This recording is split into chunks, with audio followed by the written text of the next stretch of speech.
This exercise is called the kettlebell swing. If you want to check out the YouTubes, you'll probably find hours and hours of videos going into much greater detail than this. But for the purpose of what we're trying to accomplish in this video, we're just going to cover it real brief. If you want to go into depth, please check out the other videos. So to do it, we're going to start by picking it up.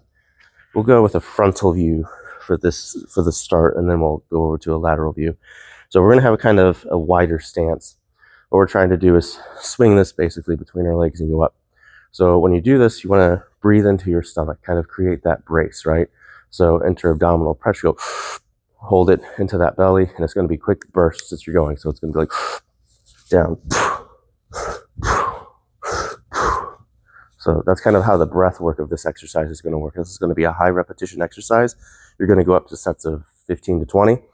So you want to keep that breath work as you're going. What that's going to do, or that pace of breathing is going to do, is keep the abdominals under pressure and kind of protect the spine.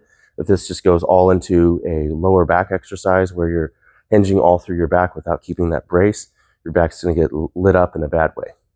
So the functional muscles, what we're trying to do, like our purpose of doing this exercise for hip impingement, we're trying to strengthen the hip muscles.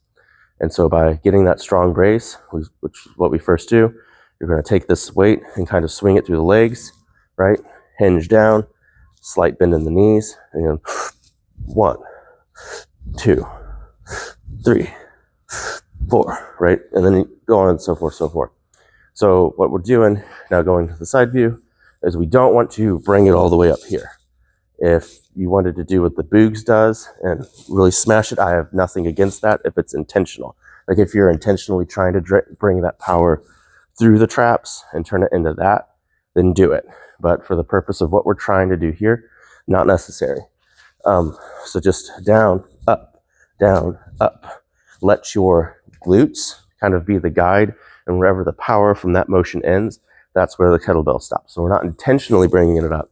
If it ends up there, it's fine, but we're not intentionally doing that. What we're trying to do intentionally wise is take this, stretch out the hinge position, so hamstrings, glutes. So hamstrings, glutes loaded dynamically, so down, and then pop, high acceleration, pop, pop. So when we're loaded, hamstrings, glutes, fire, boom, with a lot of power. That's what we're trying to do. That's the purpose of this exercise. What this is going to do for us in the long term, long run, is teach us how to generate more power through the glutes, more power through the hamstrings, but also give it a kind of a cycle, a faster twitch firing cycle. So bringing over into other lifts, they'll go up and get stronger. But when you're doing things like back squats or deadlifts, these muscles, by doing this exercise, we are training them to do their job better, but at a lighter load. And I mean, relatively lighter. You could go pretty heavy on this, but we're trying to get the property of the muscles firing the way that they should for those bigger lift exercises using a lower weight.